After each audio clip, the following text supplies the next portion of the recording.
Hello friends, welcome to civil stud YouTube channel. So நம்ம இந்த வீடியோ பார்த்தீங்கன்னா வீக்லி கரண்ட் அஃபேர்ஸ், இந்த வீக்கான கரண்ட் அஃபேர்ஸ் ஜனவரி 27 டு பிப்ரவரி 2 ஓகே தமிழில் வந்து பார்க்க போகிறோம். ஸோ இந்த இப்போ லாஸ்ட் வீக் பார்க்காதவங்க சிவில் ஸ்டூட் பிளேலிஸ்ட்டில் போய் ரெஃபர் பண்ணி லாஸ்ட் வீக் கரண்ட் அஃபேர்ஸ் பார்த்துக்கோங்க. ஸோ கரண்ட் அஃபேர்ஸ்ன்றது ரொம்ப குரூப் 4க்கு ரொம்ப வரப்போகிற குரூப் 4க்கு ரொம்ப முக்கியமானது. ஸோ கரண்ட் அஃபேர்ஸ் கண்டிப்பாக ஒரு 10 கொஸ்டின் ஆகுது உங்களுக்கு வந்து வரப்போகிற குரூப் 4 வந்து வந்துடும்.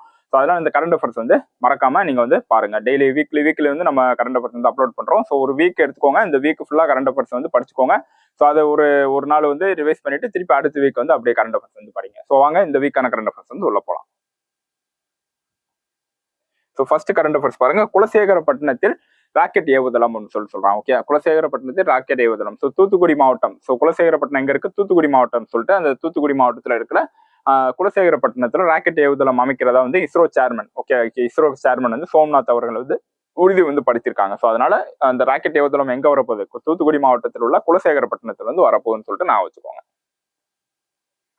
அடுத்து கோட்டை அமீர் வகுப்புவாத நல்லிணக்க விருது. குடியரசு தின விழாவில் வந்து வருஷம் பாத்தீங்கன்னா தமிழ்நாட்டுக்கு முதல்வர் வந்து தமிழ்நாட்டு வீரர்களுக்கு சில விருது வந்து கொடுப்பாங்க. ஸோ அதுல பாத்தீங்கன்னா இந்த கோட்டை அமீர் வகுப்புவாத நல்லிணக்க விருதுன்னு சொல்லிட்டு ஒரு விருது வந்து ரொம்ப ரொம்ப முக்கியமானது. ஓகே, இது வந்து யாருக்கு கொடுத்துருக்காங்க பாத்தீங்கன்னா அல்ட் நியூஸ் நிறுவனத்தின் இடை நிறுவனமான முகமது சுபைர் அப்படின்னு சொல்லிட்டு அந்த அல்ட் நியூஸ் அப்படின்னு சொல்லிட்டு ஒரு நிறுவனம், அந்த நிறுவனத்தின் துணை நிறுவனரான முகமது சுபைர் அவருக்கு தான் இந்த கோட்டை அமீர் வகுப்புவாத விருது வந்து கொடுத்துருக்காங்க. ஸோ இந்த விருது வந்து ரொம்ப முக்கியமான விருது. ஓகே, ஸோ இது வந்து குரூப் 4 வரப்போற குரூப் 4 வந்து கேட்கறதுக்கு வந்து ரொம்ப சான்ஸ் இருக்கு. ஸோ கோட்டை அமீர் வகுப்புவாத நல்லிணக்க விருது முகமது சுபைர் அவர்களுக்கு வந்து வழங்கப்பட்டிருக்கு. ஓகே, அடுத்து Sarathi app. So Sarathi app rural development. Okay, so rural development வந்து உங்களுக்கு ரொம்ப முக்கியம். ஸோ கிராமப்புற வாழ்க்கையை வந்து அந்த மக்களின் வாழ்க்கையை உயர்த்துவதற்காண்டி கொண்டு வரது தான் இந்த சாரதி ஆப்னு சொல்றாங்க. To address the needs of most vulnerable அந்த பீப்புள் ரூரல் ஏரியாவில் இருக்கிற மோஸ்ட் வல்னரபிள் பீப்புளை அந்த பீப்புளோட டெவலப்மெண்ட் அட்ரஸ் பண்றதுக்காண்டி கொண்டு வரது சாரதி ஆப். ஸோ அப்போ இது சாரதி ஆப் லான்ச் பண்ண மினிஸ்ட்ரி ஆஃப் ரூரல் டெவலப்மெண்ட் தான் அந்த சாரதி ஆப் வந்து லான்ச் பண்ணியிருக்காங்க. ஓகே, ஸோ பார்த்துக்கோங்க. அடுத்து PM Yasasvi scheme. So PM Yasasvi scheme சொல்லிட்டு ஒரு ஸ்கீம் வந்து இப்போ சென்ட்ரல் கவர்மெண்ட் வந்து லான்ச் பண்ணியிருக்காங்க. ஸோ பிஎம் யாசவி அப்படின்னா என்னன்னா PM prime minister young achievers scholarship award. So young அச்சீவர்ஸ்னா யூத். ஓகே, ஸோ படிக்கிற நம்ம 9th 10th படிக்கிற ஸ்டூடெண்ட்ஸ், அதுக்கடுத்து காலேஜ் படிக்கிற ஸ்டூடெண்ட்ஸ், அவங்களுக்காண்டி சில ஒரு முக்கியமான ஸ்காலர்ஷிப் ஸ்கீம் தான் இது பிஎம் யாசவி ஸ்கீம் சொல்றாங்க. Okay, PM Yasasvi's scholarship programme. So இதுதான் உங்களுக்கு முக்கியம். ஸோ அப்போ கொஸ்டின்ல வந்து PM Yasasvi's related to what அப்படின்னு கேட்டால் இது வந்து ஒரு ஸ்காலர்ஷிப் ப்ரோக்ராம் சொல்றாங்க. Designed for students belonging to other. இப்போ யாருக்கு எந்தெந்த ஸ்டூடெண்ட்ஸ்க்கு கொடுக்க போறாங்க பார்த்தீங்கன்னா OBC, other backward class, economically backward class, EBC அப்படின்னு சொல்லிட்டு எக்கனாமிக்கலி வீக்கர் செக்ஷன் சொல்லிட்டு ஒரு சில பேர் இருப்பாங்க. Okay, economically backward class, denotified nomadic tribes, DNT அப்படின்னு சொல்லுவோம். Okay, denotified nomadic tribes. அப்போ இந்த 3 பேருக்கு மட்டும் தான் இந்த ஸ்காலர்ஷிப் ப்ரோக்ராம் வந்து கொடுக்க போறாங்க. யாருக்கு? ஓபிசிக்கு, டிநோட்டிஃபைடு ட்ரைப்ஸுக்கு, அதுக்கடுத்து பார்த்தீங்கன்னா எக்கனாமிக்கலி பேக்வர்ட் கிளாஸுக்கு 3 பேருக்கு தான் இந்த பிஎம் யாசவி ஸ்கீமோட ஸ்காலர்ஷிப் வந்து போகுது. ஸோ இதோட எய்ம் என்னது? Empowering students for marginalised communities. Okay, marginalised communities. யார்? இந்த 3 கம்யூனிட்டிஸ் தான் மார்ஜினலைஸ்ட் கம்யூனிட்டிஸ். இந்த 3 கம்யூனிட்டியில் இருக்கிற இந்த ஸ்டூடெண்ட்ஸ் வந்து என்கரேஜ் பண்றதா இந்த பிஎம் யாசவி, எம்பவர் பண்றதா இந்த பிஎம் யாசவி ஸ்கீமோட முக்கியமான எய்ம்னு சொல்றாங்க.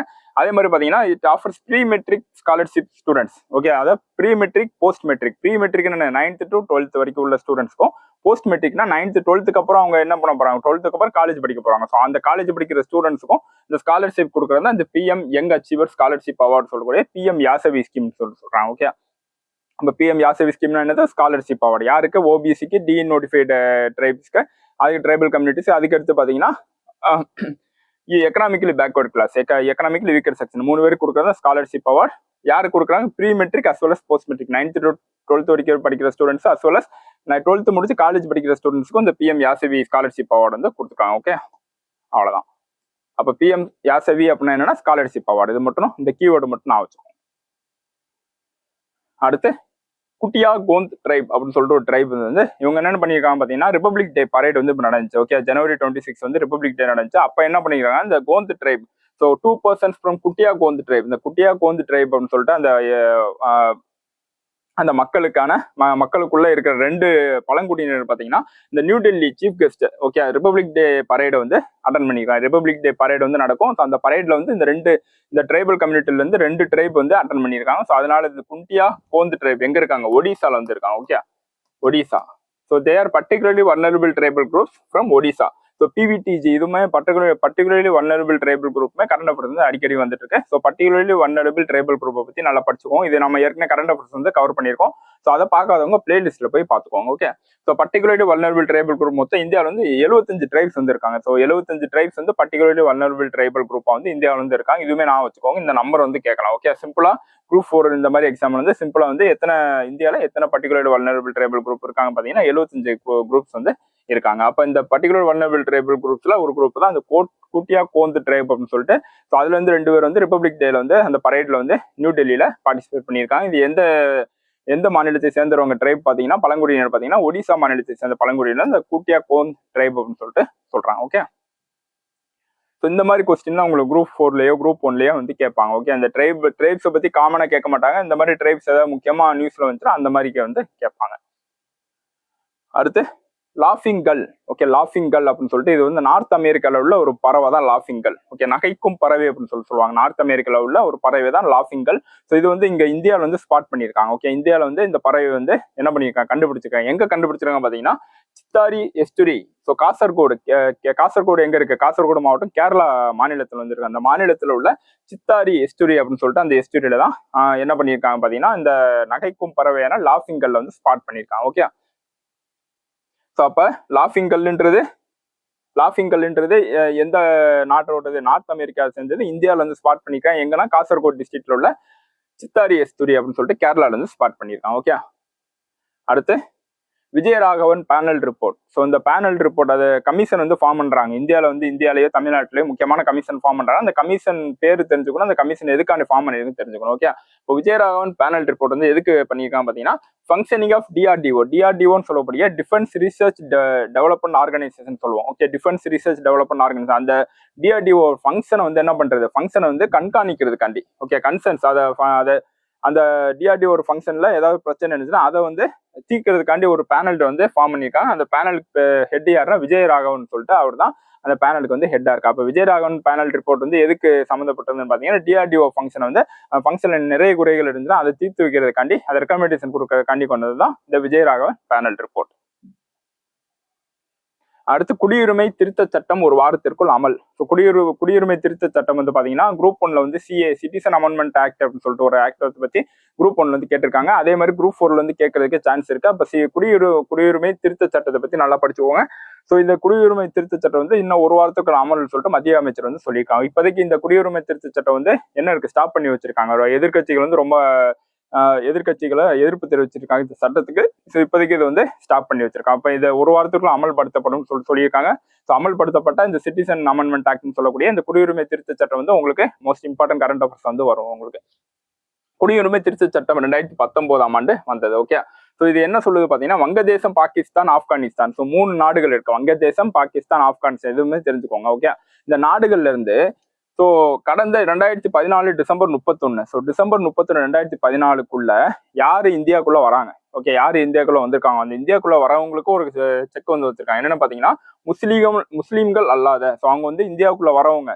ஸோ டிசம்பர் 31 2014க்குள்ள இந்தியாவுக்குள்ள வந்தவங்க யாருன்னா முஸ்லீம் இல்லாத சிறுபான்மையினரான இந்துக்கள், சீக்கியர்கள், சமணர்கள், பௌத்தர்கள், கிறிஸ்துவர்கள் மற்றும் பார்சி சமூகம், இந்த சமூகத்தை சேர்ந்தவர்களுக்கு இந்திய குடியுரிமை சட்டம் வழங்கப்படும் சொல்லிட்டு இந்த சட்டத்தில் வந்து சொல்லியிருக்காங்க. ஓகே, ஸோ அதனால இந்த சட்டம் வந்து கரண்ட் அஃபேர்ஸ் வந்திருக்கு.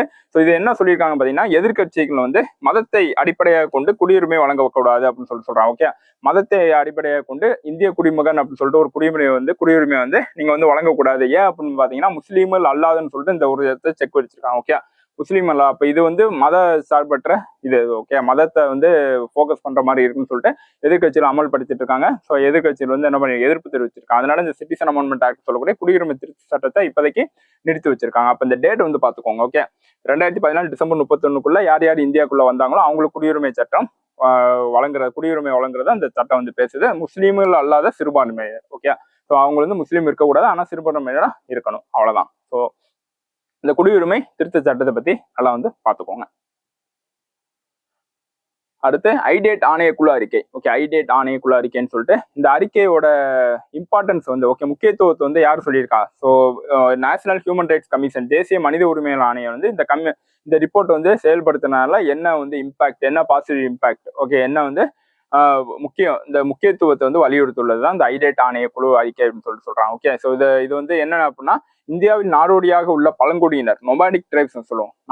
நொமாடிக்னா நாடோடின்னு அர்த்தம். ஓகே, நாடோடிக் பழங்குடியினர், பகுதி அளவு நாடோடியாக உள்ள பழங்குடியினர், செமி நொமாடிக் ட்ரைப்ஸ் மற்றும் சீர் மரபினருக்கான ஒரு நிரந்தர ஆணையம். ஸோ இந்த 3 பேருக்கும், nomadic tribes, semi nomadic tribes, denotified tribes, இந்த 3 பேருக்கான ஒரு நிரந்தர ஆணையத்தை வந்து அமைங்க அப்படின்னு சொல்லிடுறதான் இந்த ஐடேட் ஆணைய குழு அப்படின்னு சொல்லிட்டு அந்த அறிக்கை வந்து சொல்றாங்க. ஓகே, அந்த அறிக்கையை வந்து நீங்க உடனே செயல்படுத்துங்கன்னு சொல்லிட்டு நேஷனல் ஹியூமன் ரைட்ஸ் கமிஷன் வந்து சொல்லியிருக்காங்க. எப்படி நம்மளுக்கு கான்ஸ்டிடியூஷன்ல நேஷனல் பேக்வர்ட் கிளாஸ் அப்படின்னு சொல்லிட்டு இருக்கோம், கமிஷன் இருக்கும், அதே மாதிரி நேஷனல் எஸ்சி கமிஷன் இருக்கும், அதே மாதிரி இங்க இந்த 3 பேருக்கும் தனி ஆணையம் வந்து கொண்டு வாங்கன்னு சொல்லிட்டு நேஷனல் ஹியூமன் ரைட்ஸ் கமிஷன் மாதிரி இந்த டீநோட்டிஃபைடு, செமி நொமாடிக், அதே மாதிரி பாத்தீங்கன்னா நொமாடிக் 3 பேருக்கும் தனி நிரந்தர ஆணையம் வந்து கொண்டு வாங்கன்னு சொல்லிட்டு இந்த கமிஷன் வந்து உங்களுக்கு ஐடேட் ஆணையக்குழு வந்து அறிக்கை வந்து தெரிவிச்சிருக்காங்க. ஓகே, அப்ப 2 அறிக்கையை பார்த்தோம். ஒன்று வந்து Vijayaraghavan panel report, DRDO function வந்து ஏதாவது நிறைகுறையில் இருந்தால் அந்த ஃபங்க்ஷனை என்ன பண்றது, தீர்த்து வைக்கிறதுக்காண்டி விஜயராகவன் பேனல் ரிப்போர்ட். அதே மாதிரி ஐடேட் ஆணையக்குழு எதுக்குன்னா இந்த 3 பேருக்கும் நிரந்தர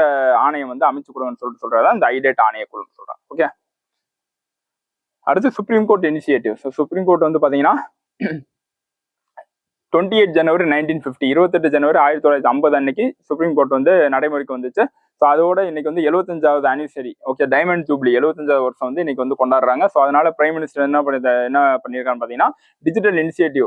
ஓகே, இப்போ வந்து டிஜிட்டல் இந்தியா வந்து டிஜிட்டல் முறையாக வந்து மாறி இருக்கு. அதே மாதிரி சுப்ரீம் கோர்ட்டும் சில டிஜிட்டல் இனிஷியேட்டிவ்ஸ் வந்து லான்ச் பண்ணியிருக்காங்க. அதுதான் இந்த வீடியோ வந்து பார்க்க போறோம். So first digital supreme court reports. So reports அதாவது சுப்ரீம் கோர்ட்டோட அறிக்கை, சுப்ரீம் கோர்ட்டோட கேஸ் இருக்கும்ல, அந்த கேஸோட தீர்ப்பை வந்து என்ன பண்றாங்க, டிஜிட்டல் ஃபார்மேட்டா அவங்க வந்து ரிலீஸ் பண்ணிடுவாங்க. நீங்க அந்த பிடிஎஃப் டிஜிட்டல் ஃபார்மேட்ல நீங்க பிடிஎஃப் டவுன்லோட் பண்ணி அந்த ரிப்போர்ட் வந்து நீங்க படிச்சுக்கலாம். ஓகே, அந்த தீர்ப்பை வந்து நீங்க வந்து படிச்சுக்கலாம். அதுதான் சொல்றாங்க. Okay, make supreme court judgment available to citizen of country free of cost. அதுக்கு எதுவும் நீங்க காசு கட்டி டவுன்லோட் பண்ண தேவையில்ல.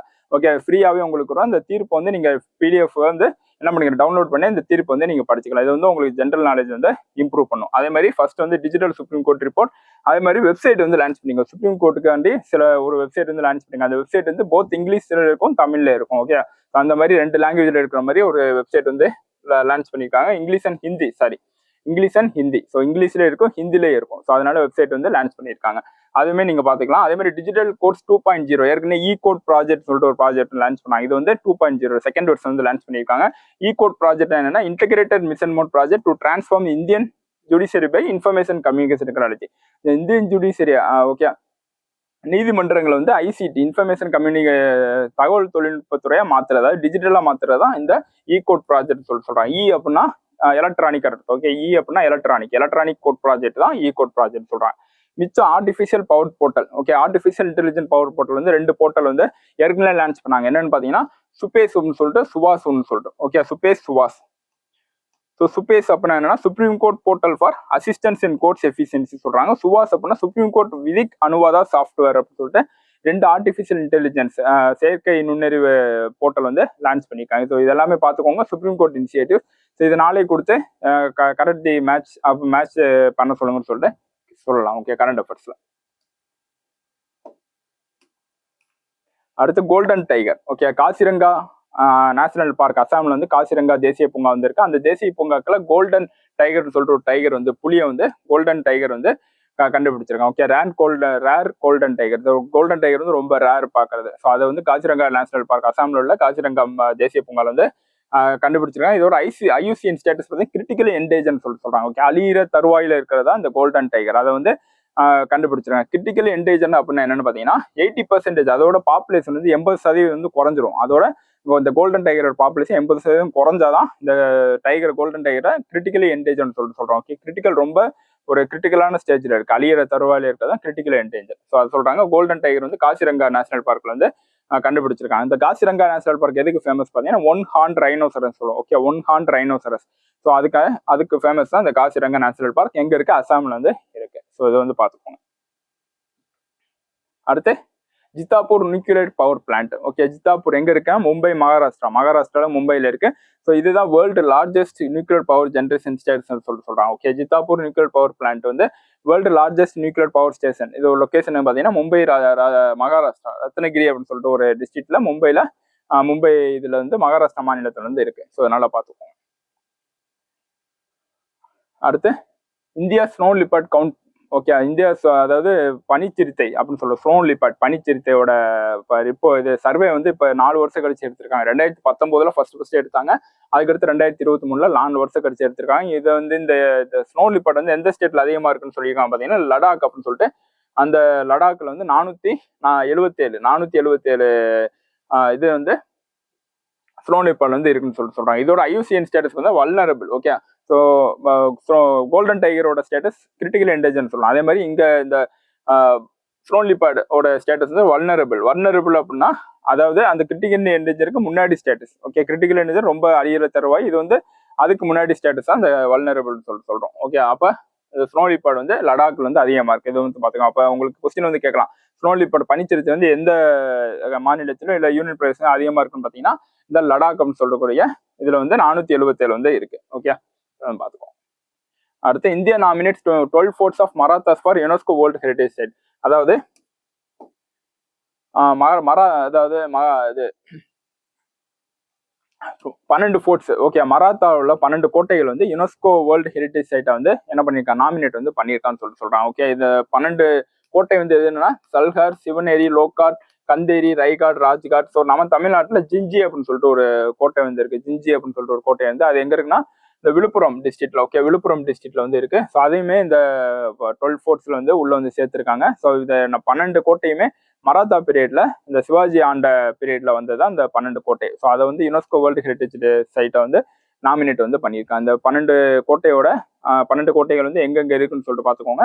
ஸோ அதுமாதிரி அந்த சிவாஜியை பத்தி, மராத்தா சிவாஜியை பத்தி பார்த்துக்கோங்க. ஓகே, இப்போதைக்கு வேர்ல்டு ஹெரிடேஜ் சைட்ல இந்தியாவில் வந்து 42 இருக்கு. இந்தியாவில் வந்து 42 வேர்ல்டு ஹெரிடேஜ் சைட் வந்து இருக்குன்னு சொல்லிட்டு சொல்றாங்க. இந்த நம்பர் வந்து நல்லா பார்த்துக்கோங்க.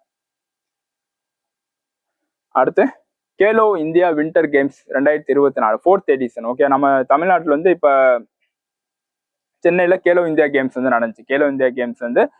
ஸோ அதே மாதிரி கேலோ இந்தியா வின்டர் கேம்ஸ் வந்து பாத்தீங்கன்னா லடாக் வந்து ஹோஸ்ட் பண்ண போறாங்க. ஸோ February 2 to 6 வந்து நடக்க போகுது. எங்கன்னா லேல வந்து நடக்க போகுது. ஓகே, ஸோ இந்த கேலோ இந்தியா வின்டர் கேம்ஸோட இது மஸ்கட், அதாவது நினைவு சின்னம் எது பாத்தீங்கன்னா புலி. ஓகே, அதாவது இது ஸ்னோ லிப்பர்ட் பனிச்சிறுத்தை, அதுதான் இந்த சின்னம். கேலோ இந்தியா வின்டர் கேம்ஸோட சின்னம் லடாக்ல லேல வந்து நடக்க போகுது. February 2 to 6 வந்து நடக்க போகுது. இப்ப தமிழ்நாட்டில் நடந்த கேலோ இந்தியா கேம்ஸோட சின்னம் வந்து என்னன்னு சொல்லிட்டு நீங்க வந்து கமெண்ட்ஸ்ல வந்து கமெண்ட் பண்ணுங்க. ஸோ அதை வந்து நம்ம பார்க்கலாம், நீங்க என்ன சொல்றீங்கன்னு பார்க்கலாம். ஓகே, அடுத்து மத்திய இடைக்கால பட்ஜெட் தாக்கல். ஓகே, இப்ப மத்திய இடைக்கால பட்ஜெட் வந்து தாக்கல் செஞ்சிருக்காங்க நிர்மலா சீதாராமன், நிதியமைச்சர் நிர்மலா சீதாராமன் அவர்கள்.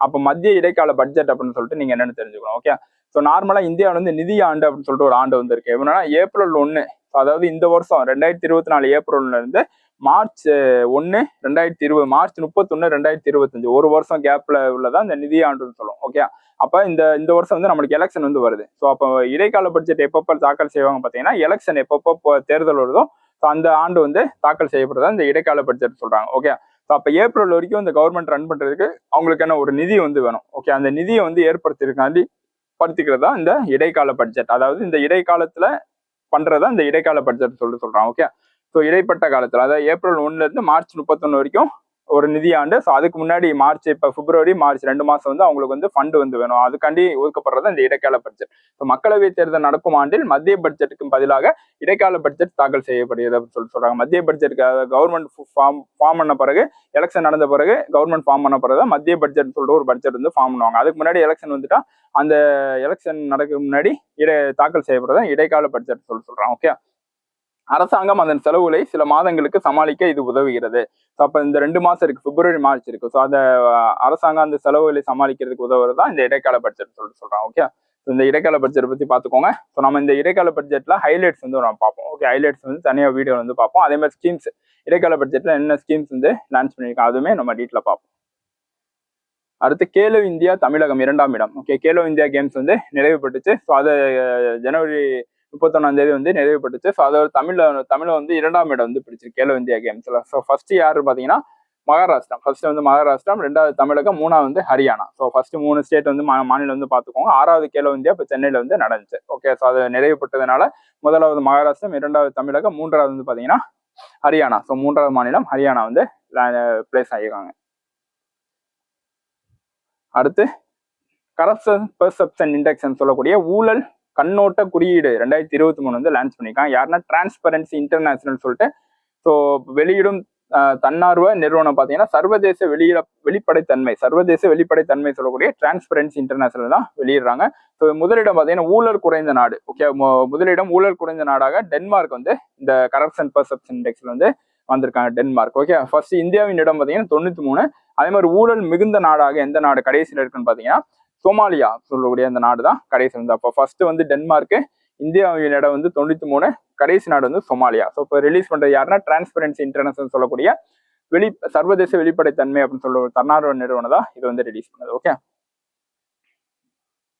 அடுத்து Tamil Nadu has now highest number of Ramsar site, அதாவது சதுப்பு நிலங்கள் சொல்லக்கூடிய அந்த ராம்சார் சைட் வந்து தமிழ்நாட்டில் அதிகமாக இருக்குன்னு சொல்றாங்க. முன்னாடி வந்து 75 இருந்துச்சு, இப்போ வந்து 80 இருக்கு இந்தியாவில். ஓகே, இப்போ தமிழ்நாட்டில் எத்தனை இருக்குன்னு பார்த்தீங்கன்னா டோட்டல் 16. ஓகே, 14 இருந்துச்சு. இப்போ நேற்று 2 வந்து அனௌன்ஸ் பண்ணாங்க. 2 என்ன புதுசு அனௌன்ஸ் பண்ணாங்க பார்த்தீங்கன்னா லாங்ஹுட் சோலார் ரிசர்வ் ஃபாரஸ்ட் நில்கிரிலையும் கரைவெட்டி பேர்ட் சான்ச்சுரி கரைவெட்டி பறவைகள் சரண அரியலூர்லையும் 2 வந்து புதுசாக வந்து சேர்த்திருக்காங்க. அதனால அந்த தமிழ்நாட்டில் 16 ஆயிருக்கு. இந்தியாவில் வந்து நேற்று புதுசாக வந்து 3 வந்து சேர்த்திருக்காங்க. இது ஒரு 2 சேர்த்து 5. முன்னாடி 75 இருந்துச்சு, இப்போ 80 சதுப்பு நிலங்கள் இந்தியாவில் இருக்கு. தமிழ்நாட்டில் 16 வந்து இருக்கு. ஸோ வேர்ல்டு வெட்லாண்ட் டே, உலக சதுப்பு நில தினம் வந்து February 2 வந்து கொண்டாடப்படுறாங்க. ஓகே, February 2 வந்து கொண்டாடப்படுது. ஸோ அதே மாதிரி டோட்டல் வெட்லாண்ட் இன் இந்தியா பார்த்தீங்கன்னா 80. ஓகே, ப்ரீவியஸா 75 வந்து இருக்கு. இந்த 75 வந்து பார்த்தீங்கன்னா குரூப் 1 வந்து ஒரு கொஸ்டின் வந்து கேட்டாங்க. ஓகே, ஸோ இந்தியாவில் வந்து எத்தனை சதுப்பு நிலம், ஏன்னா 75வது இண்டிபெண்டன்ஸ் டே, ஓகே 75 சுதந்திர தினம் அன்னைக்கு இந்த 75ன்னு அனௌன்ஸ் பண்ணாங்க. அதனால இது வந்து கேட்டாங்க. ஸோ இப்போ தமிழ்நாட்டில் வந்து அதிகமாக இந்தியாவிலேயே அதிகம் சதுப்பு நில காடுகள் உள்ள மாநிலம் எதுன்னு பார்த்தீங்கன்னா தமிழ்நாடு மொத்தம் 16 வந்து இருக்கு. ஸோ என்ன 16 என்னென்ன சொல்லிட்டு பார்த்துக்கோங்க, லொகேஷன் வந்து பார்த்துக்கோங்க. அது வந்து Tamil Nadu geography unit 9ல Tamil Nadu geography வந்து கேட்கறதுக்கு உங்களுக்கு வந்து சான்ஸ் இருக்கு. அடுத்து இல்லம் தேடி கல்வி. ஓகே, இல்லம் தேடி கல்வி திட்டத்துக்கு வந்து தமிழ்நாடு வந்து பார்த்தீங்கன்னா 100 கோடி வந்து அலோகேட் பண்ணியிருக்காங்க. ஓகே, இந்த இல்லம் தேடி கல்வி 2021 லான்ச் பண்ணாங்க. எதுக்குன்னு பார்த்தீங்கன்னா இந்த கொரோனா டைம்ல ஸ்கூலுக்கு போக முடியாம சில பசங்கள் வந்து இருப்பாங்க. ஸோ அவங்களுக்கு வந்து இல்லம் தேடி கல்வி, இல்லம் போய் தேடி கல்வி கொடுக்கறதா இந்த இல்லம் தேடி கல்வி 2023 வந்து லான்ச் பண்ணாங்க. கொரோனா பீரியட் அப்ப லான்ச் பண்ணாங்க. அது வந்து பார்த்துக்கோங்க. ஸோ அதுக்கு 100 கோடி வந்து கவர்மெண்ட் வந்து அலோகேட் பண்ணியிருக்காங்க. ஸோ அவ்வளோ ஃப்ரெண்ட்ஸ், இந்த வீக்கான கரண்ட் அஃபேர்ஸ் பார்த்தோம். இதே மாதிரி அடுத்த வீக் வந்து பார்க்கலாம். இந்த வீடியோ பிடிச்ச லைக் பண்ணுங்க, ஷேர் பண்ணுங்க, சிவில் ஸ்டூடெண்ட்ஸ்னால சப்ஸ்கிரைப் பண்ணுங்க. Thank you friends.